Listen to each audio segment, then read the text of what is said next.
చేస్తారు, ఏం చెప్పలేదు మీడియాకు. అందుకోసమే పోలీసులు వచ్చింది దేనికోసమో తెలియదు, కానీ మీడియా అరెస్ట్ అనేది ఒక ప్రాపగండా సృష్టించింది అనేది వర్మ మాట. కానీ దాని వెనకాల భయపడి యాంటిసిపేటరీ బెయిల్ వేశారు వర్మ అనేది ఒక మాట. సో దీనికి సమాధానం ఏంటి? మీకు తెలుగు రాదో, నీకు బుర్ర లేదో నాకు తెలియట్లా. నేను రాగానే ఇది ఒక్కటే చెప్పా. ఫస్ట్ మొత్తం పోసగుచ్చినట్టు జరిగింది, నా కారణం ఏంటి అని చెప్పాక మళ్ళీ అడిగితే ఏంటి నేను చెప్పేది? యాంటిసిపేటరీ బెయిల్ రీజన్ చెప్పాను, అక్కడ జరిగింది ఏంటో చెప్పాను, పోలీసులు ఇంతవరకు నా టచ్లో కూడా రాలేదని చెప్పాను, డెన్లోకి రాలేదని చెప్పాను. మళ్ళీ అది అడిగితే ఏం చేయాలి నేను? నోటీస్కి రిప్లై ఇచ్చని చెప్పాను కదండి. రిప్లైలో ఏమి ఇచ్చాను కూడా చెప్పాను. ఎస్ హియర్ అండి. ప్రతిదానికి స్ట్రైట్గా మాట్లాడేటటువంటి ఆర్జీవి పోలీసుల విచారణకు సంబంధించి మాత్రం వెళ్ళలేదు, యాంటిసిపేటరీ బెయిల్ వచ్చింది, it's fine. At the same time పోలీసులు సెకండ్ టైం నోటీసులు ఇవ్వడానికి డెన్ వద్దకు వచ్చారనేది క్లియర్ కట్ సమాచారం. సెకండ్ టైం కాదండి, సెకండ్ టైము వేరే డేట్ ఇచ్చారు ఫస్ట్ అయిపోయిన తర్వాత. ఓకే, ఆ డేట్లో నేను 10 o'clockకి నేను రిప్లై పెట్టాను, నాకు ఫర్దర్ టైం కావాలి, లేకపోతే వర్చువల్గా వీడియోలో వస్తాను. ఓకే, ఎప్పుడు రాని ఫోన్ ఎందుకు స్విచ్ ఆఫ్ వచ్చింది? ఇది అది చెప్తున్నాను. ఓకే ఓకే, అది నేను చెప్పలేదు ఇందాక. నేను 2 o'clock వరకు నా ఫోన్ స్విచ్ ఆన్లో ఉంది. ఓకే, దాని తర్వాత ఇది వాళ్ళు వచ్చింది 10:30కి. 2 o'clockకి స్విచ్ ఆన్ చేసిన దానికి ఒక్కటి మీడియా వాళ్ళు విపరీతంగా అందరూ ఫోన్ చేసి ఏమైపోతుంది, పోలీసు ఎందుకు వచ్చారు, బ్లా బ్లా బ్లా బ్లా బ్లా, అది నా వర్క్ ఉంది. సెకండ్ రీజను, నేను యాంటిసిపేటరీ బెయిల్ చేసినప్పుడు దానికి ఒక 5 వేరే వాళ్ళు చేస్తున్నారు ఒకేసారి అన్న దాని మీద, దానికి ఎలాంటి స్కీమ్ అయ్యి ఉంటుంది, ఎందుకు చేస్తానని హరాస్ చేయడానికని ఆలోచించడానికి నాకు కావాల్సిన టైం దానికి నేను స్విచ్ ఆఫ్ చేశాను. అది ఎప్పుడైతే డెసిషన్ తీసుకున్నానో ఇమ్మీడియట్గా స్విచ్ ఆన్ చేసి ఇక్కడే ఉన్నానని చెప్పాను. వర్మ గారు, మీరు సంవత్సరానికి ముందు జరిగింది ఇప్పుడు ఎందుకు మళ్ళీ తీస్తున్నారు అంటున్నారు. సంవత్సరానికి ముందు మీరు చేసినటువంటి పోస్టులు, మీ అకౌంట్ నుంచి వచ్చినటువంటి పోస్టులు, తర్వాత వచ్చినటువంటి సినిమాలకు సంబంధించి అప్పుడు పవన్ కళ్యాణ్ ఉద్దేశించి మీరు చేసినటువంటి కొన్ని వ్యాఖ్యలు, అప్పుడు జనసేన వాళ్ళు రియాక్ట్ అయ్యారు, కొంతమంది పోలీస్ స్టేషన్ దగ్గర కూడా కంప్లైంట్ ఇచ్చారు. బట్ ఏమనంటే అప్పుడున్నటువంటి గవర్నమెంట్ ఆ కంప్లైంట్లు తీసుకోలేదు. బట్ ఇప్పుడు ఎందుకు ఈ కంప్లైంట్లు తీసుకున్నారు? అది నాకు ఎలా తెలుస్తుంది? మీరు స్పెసిఫిక్గా చెప్పకపోతే. అది ఫస్ట్ ఆఫ్ ఆల్ గవర్నమెంట్ మీడియాలో అన్నిట్లోనే వచ్చింది, మీ వ్యాఖ్యలు అన్నీ వచ్చాయి. ఎక్కడ కాదు వచ్చింది, డిబేటబుల్ డిబేట్స్ కూడా జరిగాయి సార్. మీరు చేసిన ప్రతి ఒక్క ట్వీట్ గురించి ప్రతి ఒక్క ఛానల్ డిబేట్ కూడా జరిగాయి. పొలిటికల్ దాంట్లో అందరూ డిబేట్ చేస్తారు, జ్యుడిషియరీలో స్పెసిఫిక్ కేసు చెప్పాలి. ఇప్పుడు ఇక్కడ స్పెసిఫిక్ కేసు చెప్పారు కాబట్టి మాట్లాడుతున్నాం. ఎగ్జాక్ట్గా నేను అదే చెప్తున్నా. మీరు పెట్టినటువంటి 3 గాడిదలకి ఆ ఫోటోలు పెట్టారు కదా, మూడు ఫోటోలు, అదేను వ్యూహం సినిమాలో పవన్ కళ్యాణ్ పోలినటువంటి వ్యక్తి పెట్టి అక్కడ ఉన్నటువంటి సందేశాలు కానీ వ్యాఖ్యలు కానీ వాటి మీద జనసేన వాళ్ళు మీ డెన్ దగ్గరకు వచ్చారు, మీ పైన ఆరోపణలు చేశారు. ఆరోపణలు కాదు, అరిశారు. తర్వాత మీరు కూడా ప్రెస్ మీట్లు పెట్టారు. వాళ్ళు కేసులు పెట్టినా కూడా కేసులు తీసుకునేది అప్పుడు ప్రభుత్వం. నేను అదే అంటున్నా, ఆ కేసు ఎక్కడ పెట్టారు నాకు ఎట్లా తెలుసు? ఆంధ్రాలో విజయవాడలో పెట్టారు. వచ్చి అరిసింది డెన్ దగ్గర. ఎక్కడ పెట్టారు కేసు చెప్పండి, ఏ స్టేషన్లో చెప్పి పెట్టారు చెప్పండి. పంజాగుట్లో కూడా కేసులు పెట్టారు, బట్ తీసుకోలేదు అప్పుడు. నేను అదే అడుగుతున్నా, పంజాగుట్లో ఎలా పెడతారు అంటే ఎలాగంటే నా జ్యూరిస్డిక్షన్ అనా? అభిమానులు మనోభావాలు దెబ్బతిన్న తర్వాత అది ఓకే కాదు. నేనేమంటున్నానంటే పోలీసు కేసు తీసుకోకపోతే నేను ఎట్లా ఆన్సర్ చేస్తాను దానికి? పోలీస్ డిపార్ట్మెంట్ ఇస్ డిఫరెంట్, నాకు సంబంధం లేదు. I'm film maker. సోషల్ మీడియాలో ఈ మధ్య కాలంలో వ్యక్తిగత దూషణలు ఎక్కువైపోతేనే ఫ్యామిలీని కించపరుస్తున్నారు, దీన్ని కంట్రోల్ చేయాలన్నప్పుడు గతంలో ఉన్నటువంటి అన్ని కూడా తీసుకుని ఇప్పుడు కేసులు పెడుతున్నారు. ఆ పరంపరలో మీరు కూడా కేసులు పెట్టారు. అది నాకు తెలీదు, ఎందుకంటే నాకు తెలియకుండా ఐ డోంట్ వాంట్ టు ఫలానా వాళ్ళు మలానా అవుతుంది కాదు ఫలానా వాళ్ళు చేస్తున్నారు, ఫలానా వాళ్ళు చెప్పారని నేను చెప్పలేను, ఎందుకంటే ఆ నాలెడ్జ్ నా దగ్గర లేదు. Sir, Madhu from Maha News sir. ఇక్కడ ఉన్నాను.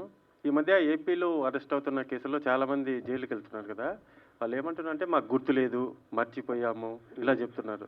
సో ఇప్పుడు మీరు ఆ 2 వాడకుండా ఆన్సర్ చెప్తారని చూస్తున్నారు సార్. అరే నేను అదే అన్నానండి, first of all a case, ఆ కేసు డీటెయిల్స్ చెప్తేనే కదా. మద్దిపాడు పోలీస్ స్టేషన్ ఒకటి. మద్దిపాడు కాదు, ఇందాక మీరు చెప్పారు కదా ఇలా చెప్తున్నారు. అది ఆ క్వశ్చన్ నాది కాదు సార్, ఇది వేరు. నేను టోటల్గా నేను అనే కేసు వేరు, నా క్వశ్చన్ వేరు.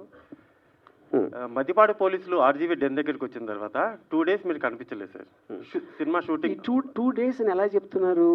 మీరు కనిపించలేదు వాళ్ళు కాబట్టి. ఉన్నది 2 గంటలు, ఇప్పుడే చెప్పా 3 సార్లు. కాదు వాళ్ళు సార్, అక్కడ ఒక 2 ఉన్నదే days 2 బ్యాక్ వరకు గంటలు. కూడా మద్దిపాడు పోలీసులు హైదరాబాద్ లో ఉన్నారు సార్. అక్కడ మీరు చెప్పారా? నాకు తెలుసు సార్, నా దగ్గర ఉంది సార్, ప్రూఫ్ ఉంది.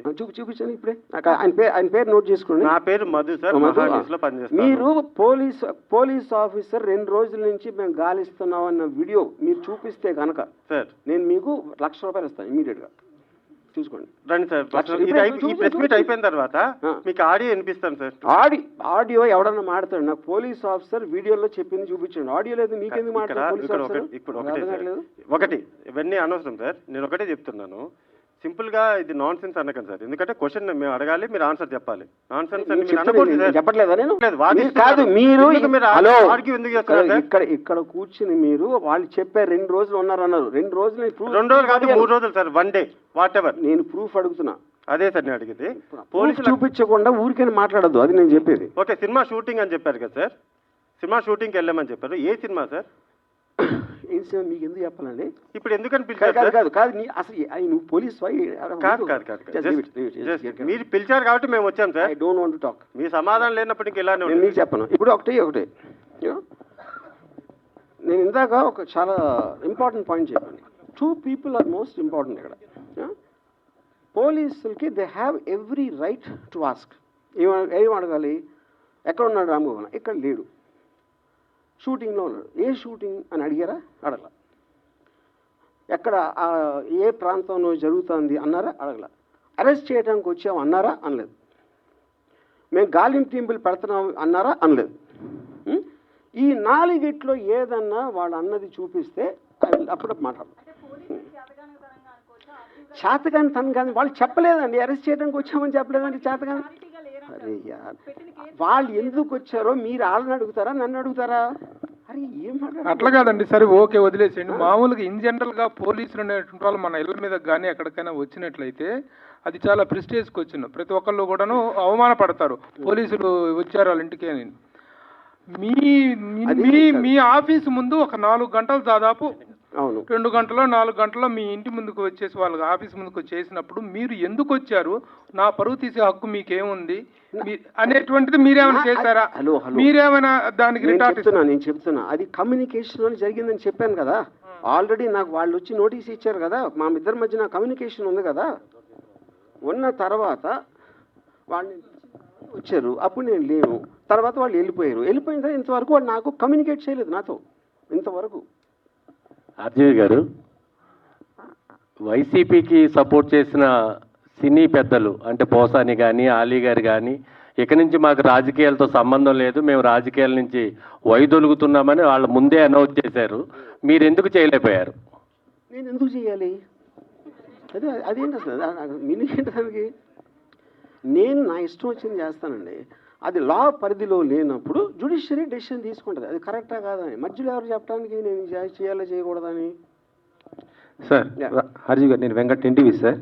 మీడియాలో పోస్ట్ చేసిన అంటే కార్టూన్స్ వల్ల ఇప్పుడు ఈ వివాదం నడుస్తుంది కదా, మరి దాన్ని ఫుల్ స్టాప్ పెడతారా? మళ్ళీ అదే పవన్ కళ్యాణ్ చంద్రబాబు ఇలా మళ్ళీ వేస్తారా? నేను ప్రతిరోజు 5-6 పెడతా, ఇప్పుడు కూడా పెడతానే ఉన్నా. ఇప్పుడు కూడా చెప్పాను కదా, డొనాల్డ్ ట్రంప్ చెప్పాను కదా ఇందాక. అంటే గతం నేను పొలిటికల్ నుంచి తప్పుకున్నాను అని 6 నెలల క్రితం వ్యూహం రిలీజ్కి ముందు చెప్పాను. ఆ రోజు నుంచి ఇంతవరకు నేను ఒక్క ట్వీట్ కూడా పెట్టలేదు. ఓకే.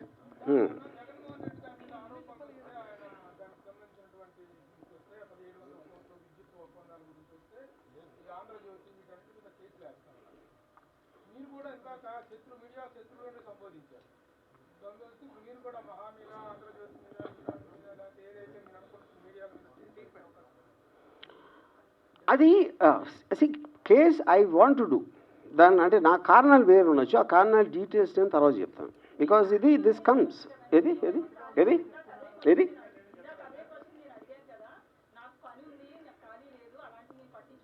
అవును. ఇప్పుడు నాకు అసలు పని లేదు, టైం లేదండి నాకు.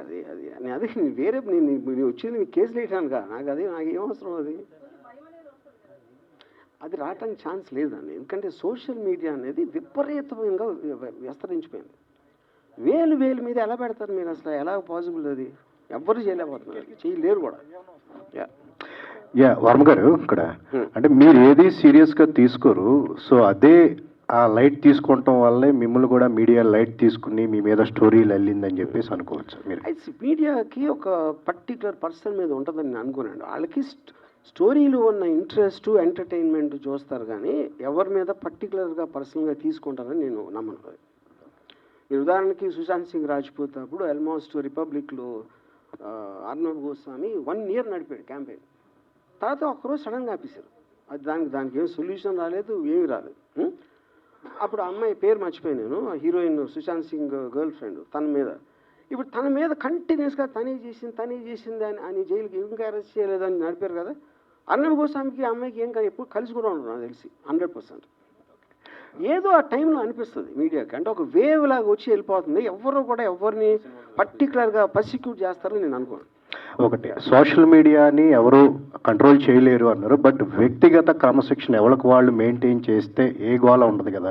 బట్ ఎంటర్టైన్మెంట్ వేలో మీరు ఏది పెడితే అది పెడితే ఇబ్బందులు వస్తాయి అని చెప్పి మీరు నమ్ముతారా? అసలు ఇప్పుడు ఇది ఎలా ఉంటుందంటే, పొద్దున్న లేచి బాగా చదువుకుని మంచి పనులు చేసుకుని మంచి పెళ్లి చేసుకుని పిల్లలు కానీ అని చెప్పినట్టు ఉంది. ఎవరి కాళ్ళు క్రమశిక్షణ అంటే వాళ్ళకి లేదు, లేనప్పుడు ఏం చేస్తారు కదా ప్రాబ్లం. ఇక్కడ ఉన్నోళ్ళు ఏంటి మనకేం అవసరం? ఇన్ కేస్ రాజీవి అరెస్ట్ అయ్యి జైల్లో ఉంటే జైల్లో ఎలా టైం స్పెండ్ చేస్తారు? అక్కడ విస్కీ ఉండదు, ట్వీట్ చేయడానికి ఫోన్ ఉండదు, వర్డ్కా ఉండదు, అమ్మాయిలు ఉండరు. First of all it's a good question. The point is మనకి సరే, ఎవ్రీథింగ్ మనకు కావాల్సింది ఉండాలని జీవితంలో ఎప్పుడు జరగదు. నాకు అంబానీ అంత డబ్బు ఉందా? లేదు. నాకు ఎవడో అలాంటి కారు ఉందా? లేదు. నాకు మహా అందగత్తెలైన అమ్మాయిలు ఒక భార్య ఉందా? లేదు. అప్పుడు మనకు ఉన్న దాంతోనే మనం సరిపెట్టుకుంటాం ఎప్పుడైనా. అందులో సడన్గా ఒకవేళ కోవిడ్ వస్తుంది, దానికి సరిపెట్టుకోవాలి. ఇంకోటి ఏదో వస్తుంది, దానికి సరిపెట్టుకోవాలి. అలాగప్పుడు ఈ కేసు అన్న ఏదన్నా నాకు అలాంటి పరిస్థితి వస్తే నేను ఎప్పుడు అడాప్ట్ అవుతాను. నా లైఫ్లో నాకున్న నేచరు అడాప్ట్ అవుతాను. అప్పుడు నేను అక్కడ క్రిమినల్స్తో కలిసి నెక్స్ట్ 1 year సంబంధించి 4-5 కథలు రెడీ చేసుకుని వస్తాను. సార్, ఇప్పుడు ఏ సంఘటన జరిగినా సరే దాని మీద ఒక సినిమా తీసేస్తారు. ఈ 10 రోజుల నుంచి జరిగిన దాని మీద ఏమన్నా ఒక సినిమా తీసే ఆలోచన ఉందా? సార్, ఇప్పుడు మీడియా తీసిన సినిమా కన్నా గొప్ప సినిమా తీసే టాలెంట్ నా దగ్గర లేదు, నేను ఒప్పుకుంటున్నా. నేను నథింగ్. వాళ్ళు రాజమౌళి అయితే నేను రామగోపాలరావు. సార్, లాస్ట్ ఇయర్ వ్యూహం సినిమా ప్రెస్ మీట్లో సార్ వచ్చిన 2024లో ప్రభుత్వం తారుమారు అయితే మీ పరిస్థితి ఏంటి అని, ఇదే అనుకోవచ్చా? నేను అదే అంటున్నానండి. అది మీరు అనుకుంటున్నారు, నేనేమనుకోవట్లా. ఇప్పుడు ఇక్కడ సింపుల్ థింగ్, లాజికల్గా ఆలోచించండి. ఒక నోటీస్ వచ్చింది, అయిపోయింది, వాళ్ళు వచ్చారు, వెళ్ళిపోయి, ఎంతకన్నా ఏమీ జరగలేదు కదా.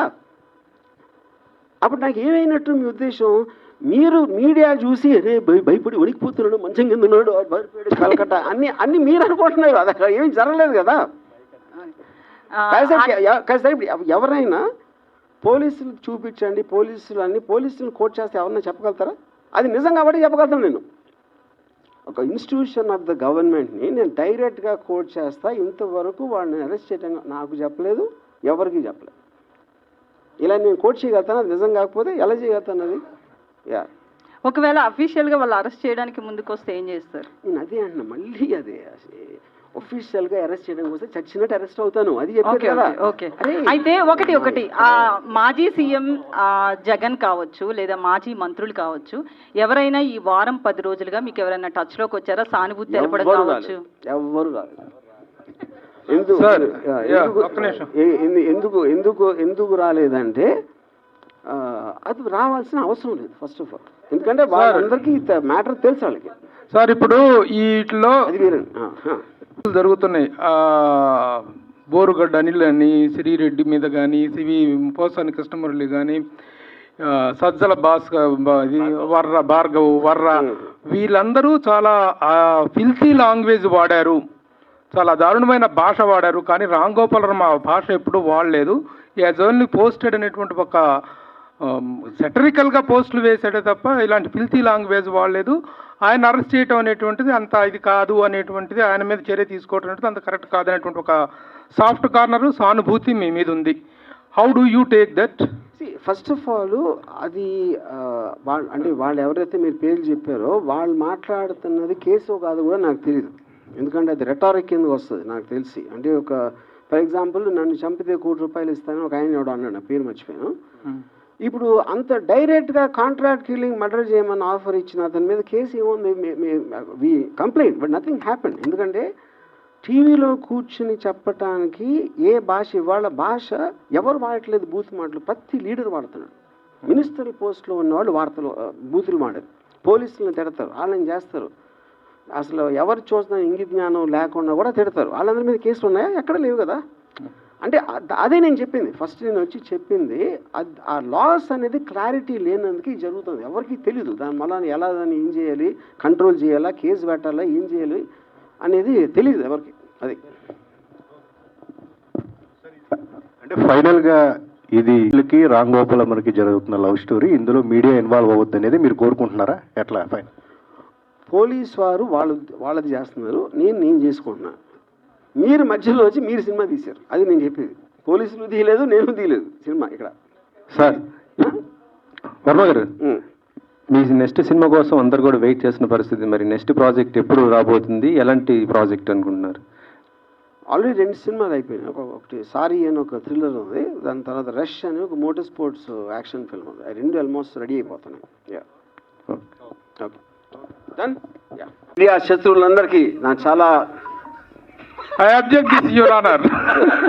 ఓకే, కొంతమంది, అందరూ కాదు. అది ముఖ్యంగా ఏబిఎన్, మహా, TV5 ఉన్నారు ఇక్కడ. Thank you. Okay okay before I start, కానీ నాకు తెలిసి ఇంతవరకు హిస్టరీలో స్టేజ్ మీద మీడియా శత్రువులు అనే మాట ఫస్ట్ టైం వాడి ఉంటారు ఎవరైనా, కరెక్టా? ఇలాంటి క్రెడిట్స్ అన్ని మీకే దక్కుతుంటాయి. ఓకే, సో నాకు అంటే ఇప్పుడు రకరకాల వేరే ఛానల్స్లో వేరే బిట్స్ ప్రోగ్రామ్స్లో వేరే న్యూస్ వచ్చినాయి కాబట్టి నాకు ఒక్కసారి ఆ టైం లైను ఈవెంట్స్ అనేది ఒక ఆర్డర్లో చెప్తే దాని తర్వాత నేను చెప్పేదానికి మీరు అడిగిన దానికి ఒక సెంబ్లెన్స్ ఉంటుందని. ఇప్పుడు ఫస్ట్